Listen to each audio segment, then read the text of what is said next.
씨의 의전원 입학을 취소했습니다. 오늘은 전국이 대체로 흐린 가운데 정체전선의 영향으로 제주도와 남해안에 비가 내리겠습니다.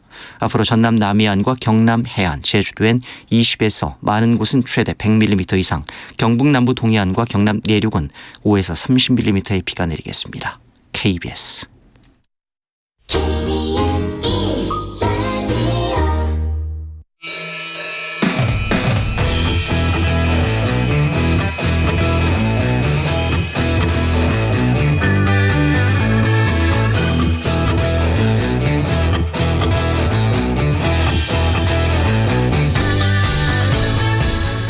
주말 시사의 중심, 정관용의 시사본부. 여러분 안녕하십니까, 정관용입니다. 요즘 자연을 즐기는 캠핑이 인기를 끌고 있죠. 하지만 캠핑 인구가 늘어나면서 문제도 발생하고 있는데요. 좋은 자리를 장기간 점유하는 이른바 알박기 텐트 때문입니다. 그래서 이 피서철을 맞아 각 지자체들이 이런 알박기 텐트 철거에 나서기도 했는데요. 하지만 알박기 캠핑카에 대해서는 대책이 없어 논란이 되고 있습니다. 무료 주차장에 몇 달씩 장기 주차를 해놓다 보니 평소에 그 주차장을 이용하는 인근 주민들까지 불편함을 겪고 있다고 하는데요. 현재 캠핑카의 경우 법적으로 자동차로 분류되어서 주차장에 장기간 주차해도 문제가 되지 않기 때문에 단속이 힘들다고 합니다. 이런 제도의 허점 빨리 좀 개선해야 되겠지만 가장 먼저 이웃을 배려하는 이 시민의식의 개선이 필요해 보입니다. 정관용의 시사본부 토요일 순서 시작합니다. 먼저 도로공사 연결해서 이 시각 고속도로 상황 전해드리죠. 조주은 캐스터. 네, 외곽 쪽으로 이동하는 차가 많은 시간대입니다. 지금부터 1시 사이에 외곽 방향은 가장 힘들다고 보시면 될 것 같은데요. 장거리 이동하실 땐 중간중간 휴게소와 또 졸음쉼터 잘 들러주시기 바랍니다. 이 시각 상주 영천간 고속도로 영천 방향 상주 분기점과 군위 분기점 사이는 모든 차로를 막고 작업을 하고 있습니다. 이 중부 내륙선이나 상주 분기점을 통해서 우회해 주시기 바라고요. 중부고속도로 남이 방향 오창 부근에는 1차로에 승용차 관련 사고가 났는데 이 때문에 혼잡합니다. 또 서청주와 남이분기점 사이는 교통량도 많아 10km 구간 정체입니다. 여름이라서 강원권으로 이동하는 분들도 많으실 텐데요. 영동고속도로 강릉 쪽은 총 29km 구간 힘겹습니다. 경기권에서는 마성터널과 양지터널 사이가 가장 통과하기 어렵고요. 강원권은 원주와 새마을 일대로 4, 5km씩 막힙니다.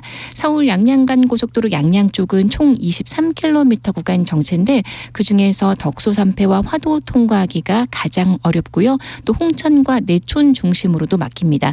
오늘 경부선은 많이 불편하진 않습니다. 부산 쪽 망향휴게소와 천안분기점 사이 이 충청권 정체가 꾸준한데요. 남쪽으로 내려갈수록 노면 곳곳 아직 젖은 곳들이 있어서 안전운전에 더 신경 써주셔야겠습니다.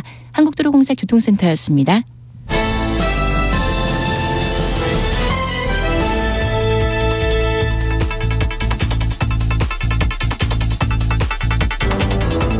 주간 뉴스 브리핑.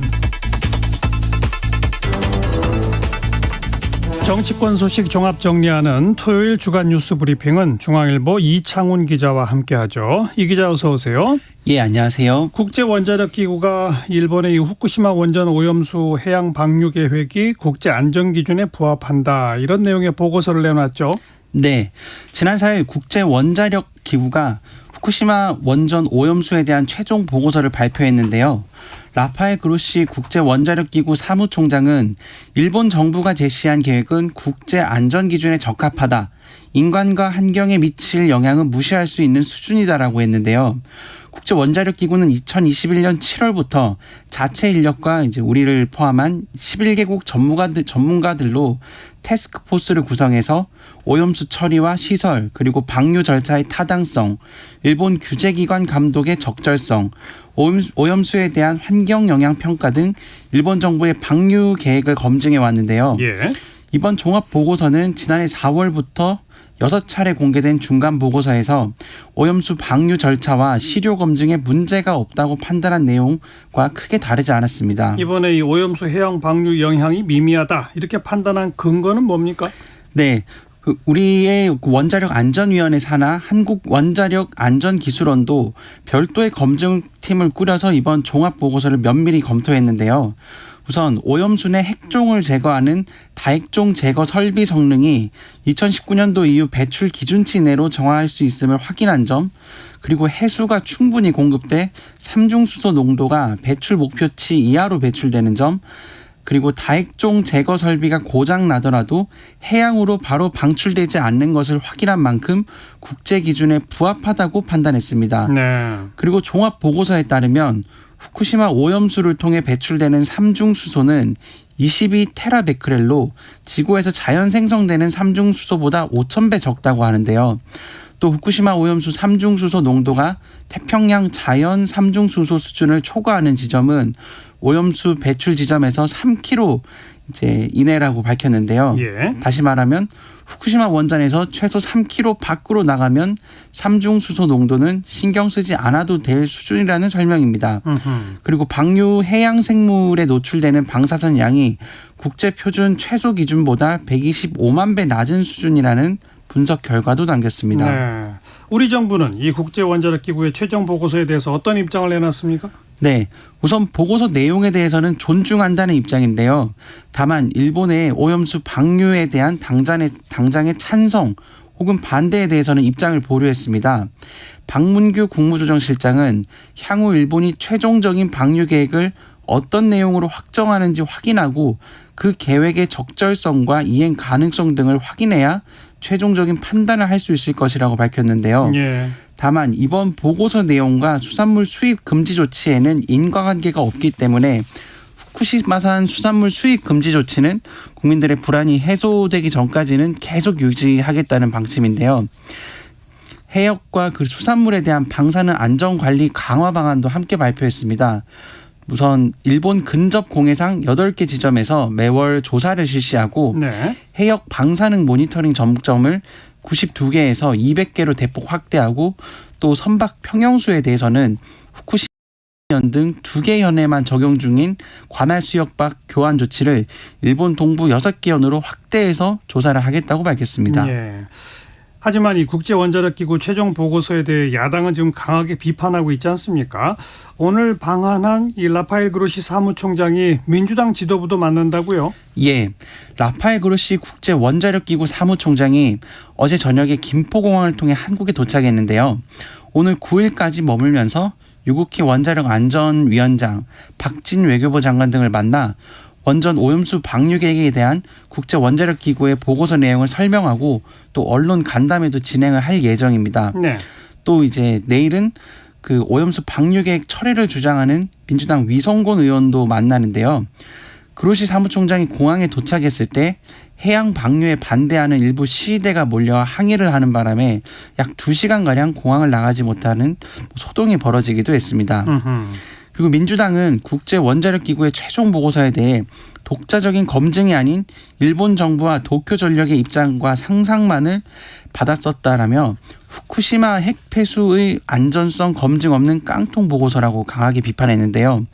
측정, 확인 설비, 환승 시설, 희석 설비, 배출 시설에 대한 검토와 평가만이 있을 뿐 정작 후쿠시마 핵폐수를 정화한다는 다핵종 제거 설비에 대한 성능 검증은 전혀 없었다고 지적했습니다. 네. 민주당은 지난 5일에는 후쿠시마 오염수 방류 저지 결의대회를 그리고 지난 6일 국회에서 철야 농성을 하며 오염수 방류 반대 운동을 계속 이어갔습니다.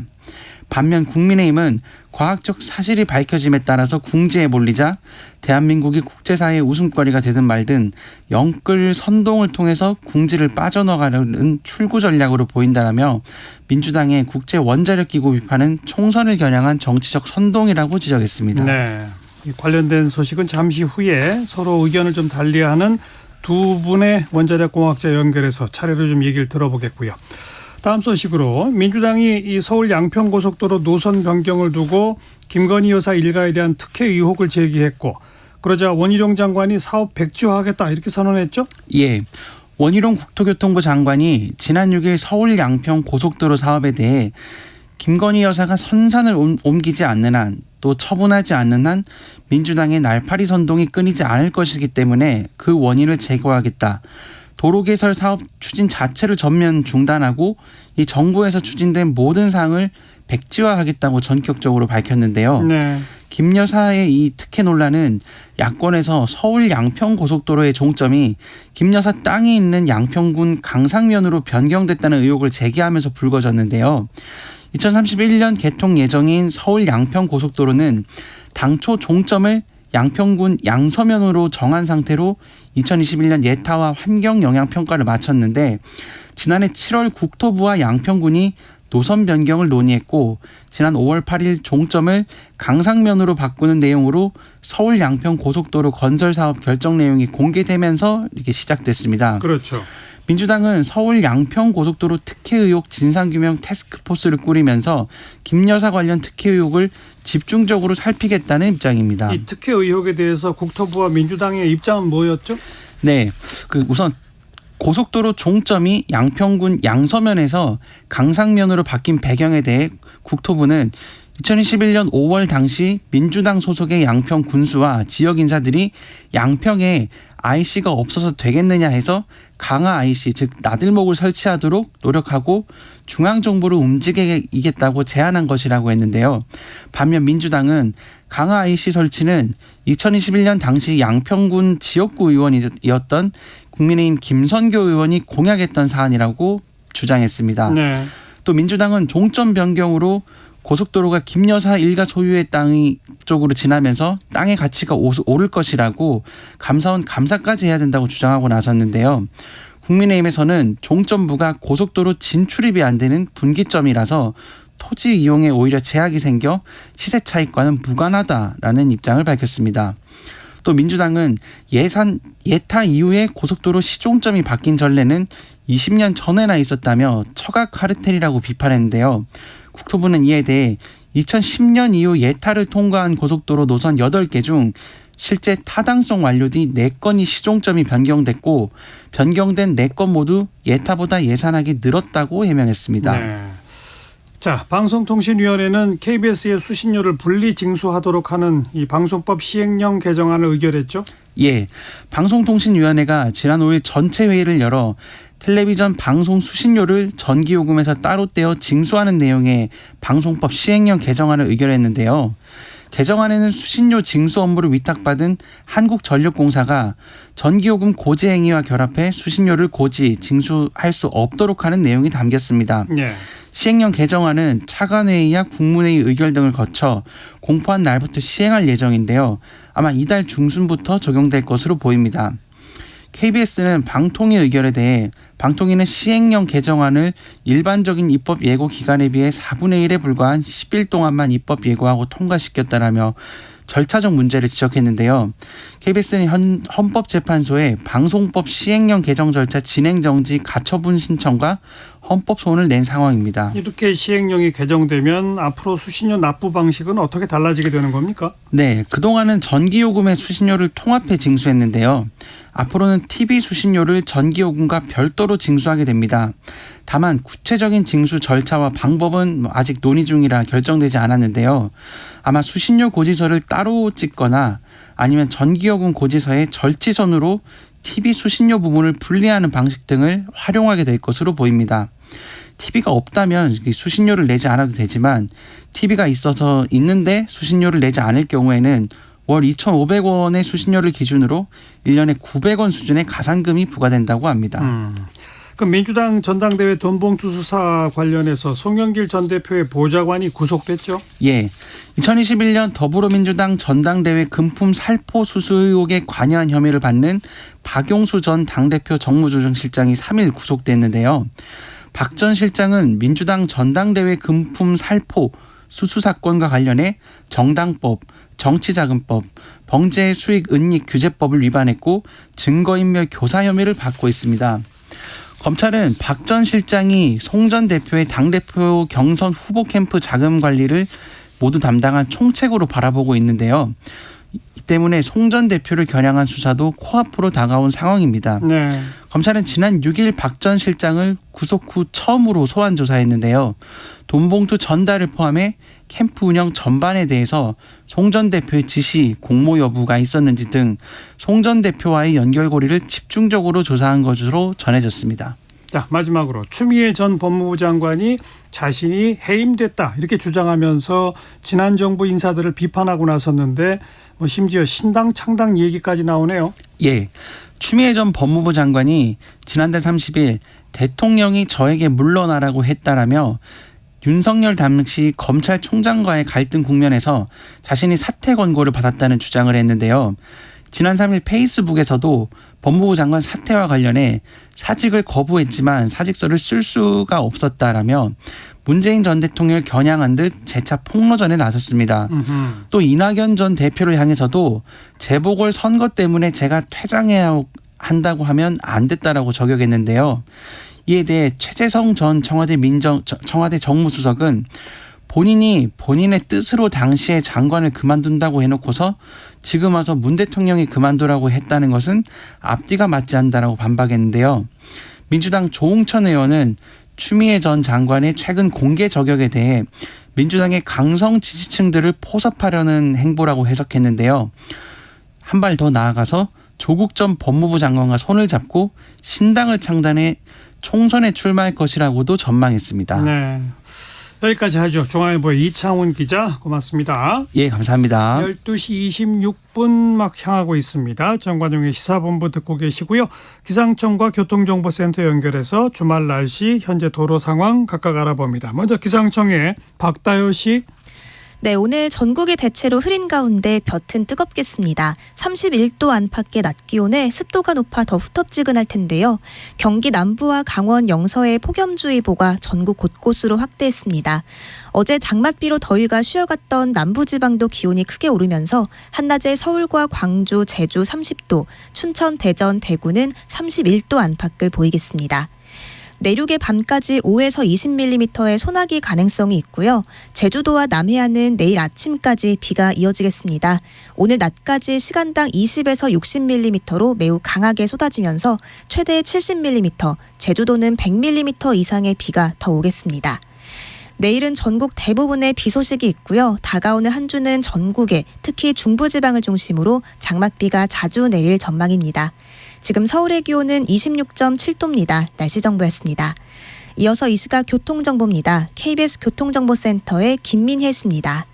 네, 이 시각 교통정보입니다. 상주 영천고속도로 블루터널 부근 산사태가 있었는데요. 어제 저녁 또 6시 24분 영천 방향 상주 부근 4.8km 부근에서 또 산사태가 발생했습니다. 때문에 상주 분기점에서 군위 분기점 부근이 전면 차단됐고요. 미리 도계 나들목이나 25번 국도 또는 중부 내륙고속도로로 우회해서 이동해 주셔야겠습니다. 서해안고속도로는 서울 쪽으로 광명역에서 금천 사이로 정체되고 있고요. 목포 방향은 순산터널 짧게 속도 떨어지고 서평택 분기점에서 서해대교 사이로 8km 정체입니다. 광주 원주고속도로 원주 방향은 초월 나들목 부근으로 7km 더디게 지내고 있습니다. KBS 교통정보센터였습니다.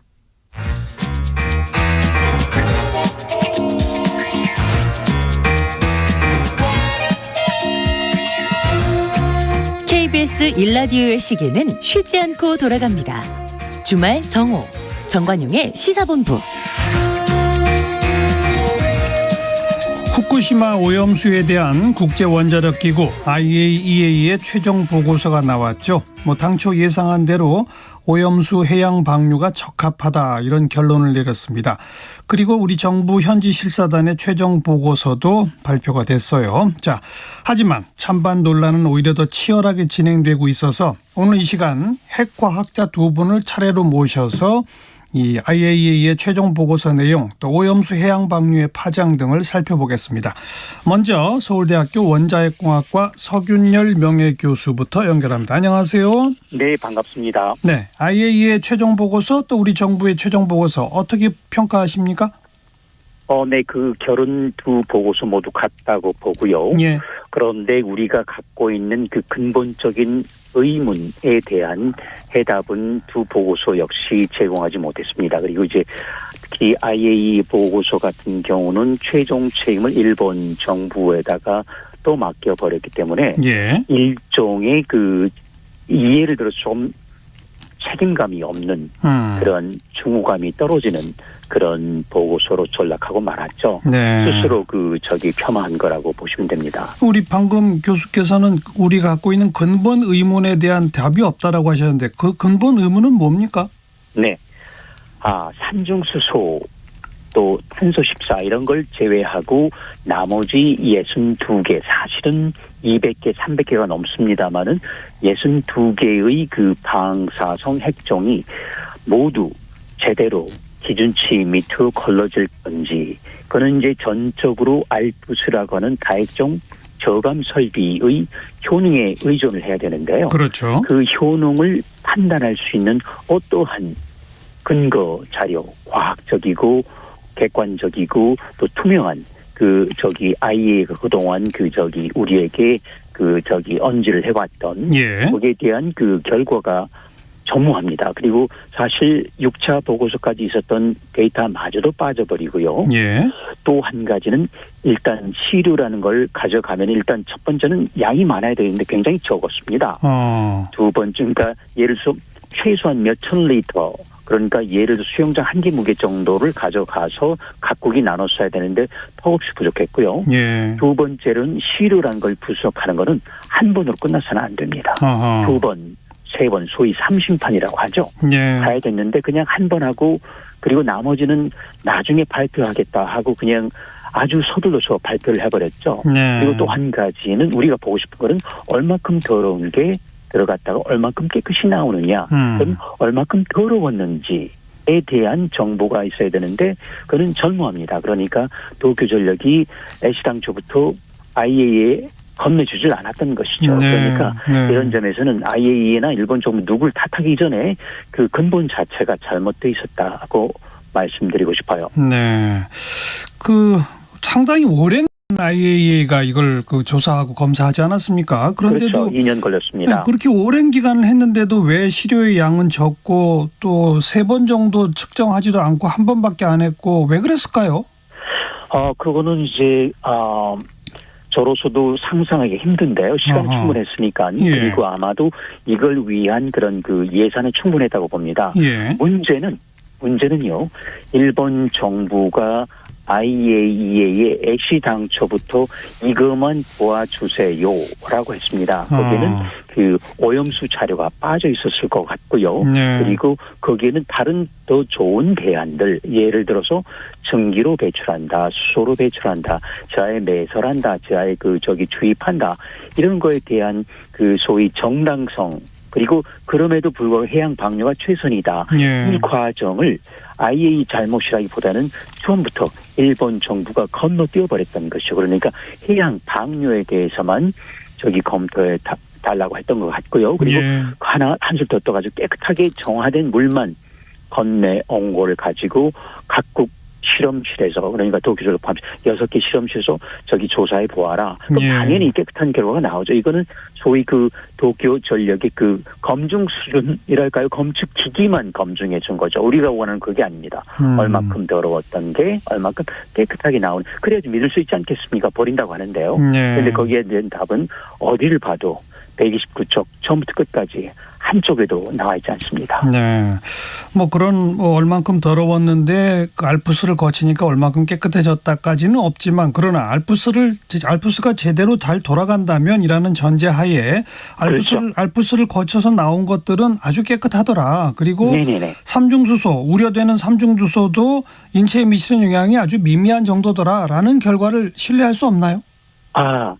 삼중수소 관해서는 이제 제가 의사가 아니기 때문에 그렇지만은요. 네. 최소한 삼중수소가 세슘, 스트론튬, 요두, 플루토늄보다는 약한 방사선을 내는 건 맞습니다. 예. 방사선이 나오는데요. 예. 그렇지만 세포가 우리 인체가 그리고 유전자가 볼 때는 충분히 강력하단 말이죠.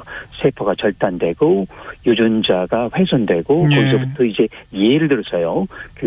배양이 되면서 이제 소위 기형이 될 수 있는 예. 그게 이제 소위 백혈병이다 또는 백내장이다 또는 혈액암이다 이렇게 진전될 수 있는 그런 가능성을 절대 배제할 수는 없습니다. 그러니까 의학적인 세계로 봐서는 이게 아직 임상 실험이 되지는 않았습니다. 네. 많은 그러한 가능성이 있을 때는 최소한 0이 아니기 때문에 분모의 10,000명 중에 하나라 치더라도 이거는 유보를 해야 됩니다. 그러니까 네. 결론을 유보해야 되는 것이죠. 근데 일본 정부가 섣부르게 결론을 내려줬고 그 결론을 그대로 액면 그대로 IAEA가 되풀이한 것입니다. 그리고 네. 이제 그거를 우리 정부가 과학적인 근거가 있는 보고서라고 해서 받고 있는 것이고 네. 그런 점에서는 여당도 이렇게 수긍하는 것 같습니다. 그런데 거기에는 우리가 아직 모르고 있는 과학이라는 게 그렇지 않습니까? 아직 답이 없습니다. 알겠습니다. 그럴 때는 예. 그렇지 않은 경우에 대해서 대비해야 되는데 그런 점에서 조금 성급했다고 볼 수 있죠. 근데 이제 또 많은 학자분들은 이 후쿠시마 원전 사고가 난 직후에 전혀 네. 걸러지지 않고 아주 매우 심하게 방사능에 오염된 그 오염수들이 그냥 바다로 다 쏟아져 나가지 않았느냐. 네. 그리고 그 이후에 계속 그 정기적으로 우리 해양의 그 방사능 농도를 모니터링을 했는데 별로 네. 문제가 없었지 않느냐. 네네. 전혀 정화되지 않은 그런 오염수가 쏟아졌는데도 문제가 없었는데 이제는 이렇게 네. 정화된 오염수를 해양에 버리겠다는데 그 우리 바다에는 아무 문제가 없을 것이다라고 주장하는데 그건 뭐라고 생각하세요? 네네. 첫 번째 아주 좋으신 지적이고요. 사고 이후 2년 한 달, 2달, 그러니까 2년이 조금 넘습니다. 동안 그대로 나갔습니다. 예. 사실 그 부분은 도쿄전력 일본 정부가 그동안 쉬쉬하고 있던 부분인데 이게 이제 나온 것이죠. 맞습니다. 예. 그런데요, 그때는요. 사실은 사고 초기였기 때문에 아직은 콘크리트 바닥이나 이런 부분이 갈라지기 전이었고요. 두 번째로는 그때만 하더라도 처음 나가는 거기 때문에 지하수 나갈 때 뭐가 있겠습니까? 거기에는 차벽이 있습니다. 그러니까 차수벽 같은 역할을 하는 그런 지하수가 흐르는 그 수맥이 있는 그 소위 토양 있지 않겠습니까? 예. 토통수라고 하는데요. 예. 이게 어찌 보면은 자연스럽게 걸러지는 역할을 했습니다. 어허. 초기에는요. 예. 근데 지금은 아닙니다. 왜냐하면 다른 그 방수 물질이 붙어버렸기 때문에 이제는 더 이상 걸르는 역할을 못하게 된 것. 그 역할을 뭐가 했느냐. 네. 알프스라고 하는 걸 가지고 했단 말이죠. 그러니까 예. 그분들이 하는 말씀 맞습니다. 전적으로. 그런데 그때는 어찌 보면은 하느님이 도우하사 아하하. 지하수를 나가는 길목에 있던 그 토양들이 다 막아줬는데 네. 이제는 그게 안 된단 말이죠. 예. 자, 그럼 그동안 우리 해양 문제가 없어다. 물론 맞을 것 같습니다만은 그것 또한 결국 이거 통계 자료 아니겠습니까? 우리가 과연 그러면 동해안에 있는 10억 톤, 100억 톤의 물을 다 봤을까요? 아니죠. 알겠습니다. 한 달에 한 번씩 조금만 떠서 봤습니다. 예. 그런 결론 섣불리 내서는 안 됩니다. 네. 이번에 IAEA가 최종 보고서를 내면서도 결과에 대해서 어떤 책임도 지지 않는다라는 단서 조항을 달아놓은 거는 어떻게 평가하세요? 그거야말로 스스로 음. 그 국제적인 신의 또는 그 위신이랄까요? 권위를 예. 무너뜨려 버린 것이죠. 예. 그것 때문에 우리 세계신문이 이 보고서 우리 정부도 마찬가지 쳐다보고 있지 않았습니까? 그런데 마지막에 책임 못 지겠다는 건 뭐죠? 그럼 왜 했습니까? 네. 2년 동안. 알겠습니다. 그렇죠. 그동안 다른 국제기구가 할 수 있는 그런 기회를 예. 박탈해 가면서 왜 했습니까? 예. 거기에 대한 의문이 들기 시작합니다. 그런데 얼마 전 G7 정상회담에서도 이 IAEA 최종 결과가 나오면 이제 그걸 존중한다라고 정상들이 다 합의까지 하고 국제사회 분위기는 그냥 일본 오염수의 그 해양 방류를 다 용인하는 쪽으로 흐르고 있는 이런 상황을 어떻게 봐야 할까요? 네. 자, 좋으신 지적인데요.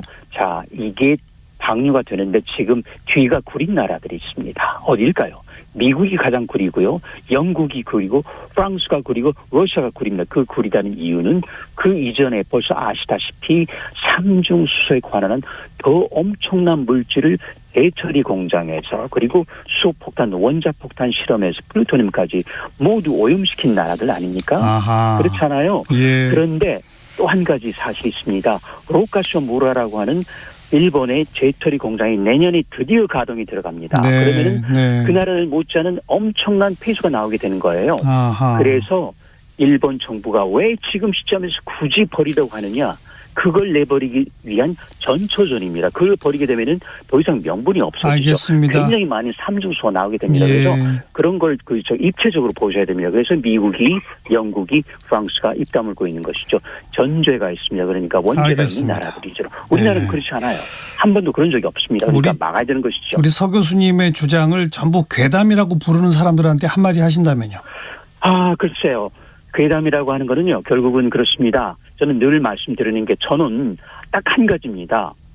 사슴을 가리키면서 말이라고 했을 뿐입니다. 그렇죠? 그런데 요즘은 사슴을 가리키면서 말이라고 하면은 충신이고요. 그렇게 하면은 반대로 말을 가리키면서 말이라고 하면 역신이 되는 겁니다. 결국은 역사가 판단해 주겠죠. 네. 기다리시면 됩니다. 제가 여기서 제 자료 변론하지 않겠습니다. 서울대학교 원자핵공학과 서균열 명예교수였습니다. 고맙습니다. 네, 고맙습니다.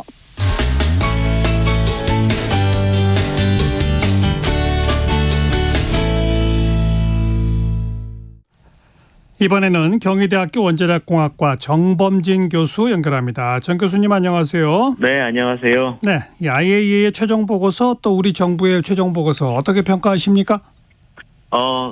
내용은 거의 비슷하고요. 네. 우리 뭐 인체의 영향이나 환경의 영향은 없다는 것이 두 보고서의 결론이고요. 다만 그 IAEA 보고서는 방류를 했을 때 어떤 인체에 흡입되는 방사선량이라든지 이런 것들을 중점적으로 분석을 했고, 우리나라에서 이제 어저께 발표된 보고서는 그동안 제기됐던 많은 의혹들에 대해서 하나씩 답변하는 형태의 보고서였다고 생각합니다. 네, 그래서 후쿠시마 오염수를 해양 방류해도 괜찮다고 생각하시나요, 정 교수님? 그럼요, 예, 네. 우리 해양에 미칠 영향도 없다. 없습니다. 네. 네. 하지만 문제를 제기하는 분들은 뭐 방금 서균열 교수도 그랬습니다마는 IAEA 보고서에 아주 근본 의문들에 대한 해답이 없다. 이 시료량도 매우 적고 또 한 번, 두 번, 세 번 검사한 게 아니라 한 번밖에 검사 안 했고 네. 알프스를 거치기 이전에 오염수는 얼만큼 더러웠는지는 아예 전혀 자료조차 없다. 이런 네. 지적에 대해서는 뭐라고 하시겠습니까? 날조죠. 틀린 말입니다. 우선 IAEA가 책임을 지지 않겠다라고 얘기한 것들을 원문을 보시면 예. 이 보고서의 내용에 대해서 책임을 지지 않겠다는 것이 아니고 이 보고서의 기술적인 사항에 대해서 정확성에 대해서는 책임을 가지고 있지만 이 보고서를 가지고 각 국가가 어떤 조치를 취하는 거에 대해서는 책임을 지지 않겠다는 거예요. 예. 그건 뭐냐 하면 국제기구라는 것은 기술적인 공신력이나 이런 것들은 있지만 각 국가의 정치 문제에는 개입하지 않는 것이 원칙입니다. 예. 그렇기 때문에 이 보고서를 가지고 방류를 결정하든 방류를 하지 말도록 결정하든 그 옆에 나라가 보고 어떤 판단을 하든 그것은 그 나라 고유의 문제라는 뜻이지 IAEA가 거기에 개입하지 않겠다는 뜻인데 예. 그렇기 때문에 이 내용들은 어느 보고서에나 다 들어가는 문구입니다. 그거 가지고 트집 잡으면 무식한 거고요. 예. 또 알프스에 대해서 평가하지 않았다라는 얘기가 있는데 이거는 지금 IAEA의 7번째 보고서입니다. 예, 예. 종합 보고서고요.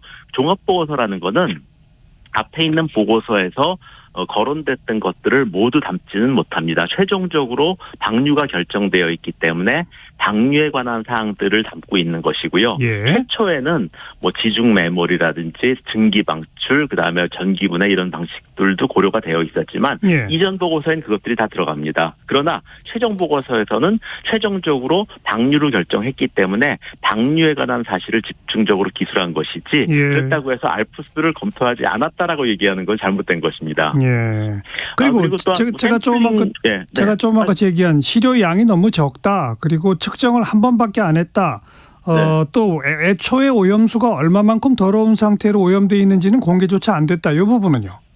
틀린 얘기죠. 왜냐하면 우선 시료는 저는 제가 방사선 전공은 하지 않았습니다. 그렇지만 제가 과학기술부에서 그 원자력 안전 규제를 담당한 적이 있었기 때문에 예. 어느 정도의 경험을 가지고 있는데 시료의 양을 몇 톤씩 가져가고 그러지 않습니다.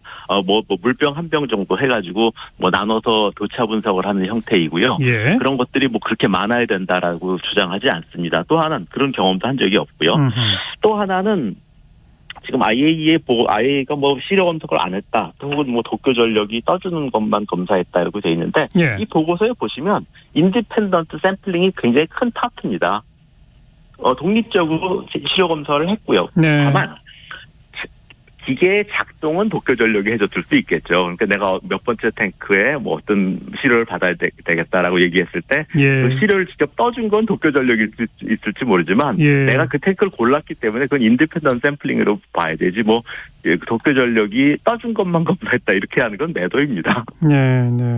그리고 그 알프스를 거치기 이전에 오염된 상태에 대해서는 자료가 없다는 지적은요? 아닙니다. 과거 보고서 보면 2018년서부터 보고서는 쭉 공개되어 있었고요. 그때 보면은 이제 오염수 최초 농도가 얼마고 알프스를 1차 걸렀더니 얼마 나오고 이제 그래서 1차 걸러가지고 통과한 것들을 K1 탱크에 집어넣습니다. 그리고 이제 1차 걸러가지고 충분치 않았다. 그러면 이제 다시 또 처리를 합니다. 그래서 이제 2차, 3차 걸러가지고 처리수 농도 미만으로 이제 배출 농도 미만으로 만든 것은 뭐 J1 탱크에다 집어넣고 하는 절차들이 있고요. 가장 중요한 거는 알프스라는 것은 액체 폐기물 처리 시스템의 극히 일부입니다. 맨 처음에 농도를 측정을 하고 처리 시스템을 통과한 다음에 또 농도 측정을 하고 배출하기 직전에도 또 농도 측정을 하고 배출한 뒤에도 바다에 열 몇 군데 샘플링 포인트를 둬서 농도 측정을 합니다. 그래서 중간 과정에 어떤 문제가 있으면 다음 단계에 걸리게 돼 있어요. 그리고 뭐 심지어는 여기 비정상적 유출이나 비계획적 유출에 대한 검토를 하지 않았다 이런 얘기들도 있는데 그것도 다 틀렸습니다. 보고서에 보시면은 그 이머전시 셧다운 시스템이라는 게 있어서 예컨대 그 바다죠. 바다 안에 방류구 주변에 열 몇 군데 샘플링 포인트에서 방사선 농도가 높이 측정되면은 비상으로 저 방류를 중단할 수 있는 시스템이 있습니다. 자동으로 그 셧다운 된다. 그렇죠. 그 시스템이 있다는 뜻은 뭐냐면 그 시스템이 언제 액추에이션 되느냐 하는 것들도 이미 결정되어 있는 겁니다. 그래서 농도가 얼마큼 이상 되면 이건 문제니까 스탑한다. 이런 것들이 다 나와 있는데 지금 제기되고 있는 문제점들이 보고서를 뭐 읽었거나 아니면 잘 모르는 분들이 읽은 거를 자꾸 떠넘기기를 하시는 것 같습니다. 그 알프스라는 장비가 그런데 뭐 한 200~300개 가량 200~300종 가량 되는 방사성 물질을 전부를 걸러내는 건 아니다. 62개밖에 못 걸러낸다. 이 지적은요? 예컨대 우리가 이제 그 건강 그 무슨 전염병이라든지 이런 것들이나 좀 식수의 오염 이런 것들을 볼 때 보면 이제 대장균이라는 걸 검사를 하잖아요. 근데 뭐냐면 대장균이 가장 먼저 이제 그 쉽게 측정할 수 있는 거거든요. 근데 대장균을 측정해봐가지고 대장균이 나오면 다른 것들도 있을 수 있는 것이니까 뭐 처음부터 모든 걸 측정하는 것이 아니라 대장균 검사 먼저 해보고 문제가 생기면 뭐 다른 검사를 하는 거죠. 근데 이제 지금 방사선에 대해서는 핵종별로 각각 검사하는 부분들도 있지만 총량 검사도 합니다. 그래서 총량 검사가 어느 정도 이해하면은 뭐 60종만 검사하면 된다라는 것들이 이제 어떤 정형적인 그쪽 분야의 연구 방식이기 때문에 그렇게 하는 것이지 뭘 빼거나 넣거나 하는 게 아닙니다. 그리고 삼중수소는 아예 못 걸른다는 건 맞죠? 그건 맞습니다. 그런데 삼중수소는 물하고 똑같으니까, 그러니까 삼중수소는 수소입니다. 화학적으로는 동위원소인 수소일 뿐이죠. 그렇다 보니까 물 안에 존재할 때는 수소로 존재하는 것이 아니라 수소수, 그러니까 물의 형태로 존재합니다. 그러니까 우리가 물을 H2O라고 그러면 이제 H 중에 하나가 삼중수소인 T로 바뀌어서 HTO 또는 이제 T2O의 형태로 물 안에 있는 것이죠. 그러니까 화학적으로는 물하고 동일합니다. 그러니까 필터는 물을 통과시키는 거니까 당연히 삼중수소수는 통과시키는 거죠. 그러니까 걸르지 못합니다. 그리고 그 삼중수소의 인체에 미칠 영향에 대해서는 아직 충분한 연구나 입증이 이루어진 바 없기 때문에 판단을 유보하고 보류해야 한다. 이런 주장은 어떻게 생각하세요? 그건 공학적인 판단이 아니죠. 왜냐하면 우리가 과학자가 모든 걸 다 아는 건 아닙니다. 그런데 그 무슨 우리가 뭐 우주에 대해서 잘 모르면서도 달나라도 갔다 오고 했지 않습니까? 근데 그것들이 모르면은 그만큼 언서튼티를 이제 포함을 시킵니다. 예컨대 우리가 이제 테이블을 뭐 만든다 그랬을 때 다리를 얼마나 두께로 이제 만들 것이냐 이런 것들을 설계할 때 계산을 정확하게 할 수 없다면 계산치에 포함되는 언서튼티보다 더 두껍게 하면 됩니다. 그러면 이제 튼튼하게 만들 수 있는 거죠. 대신 돈이 많이 들어가죠.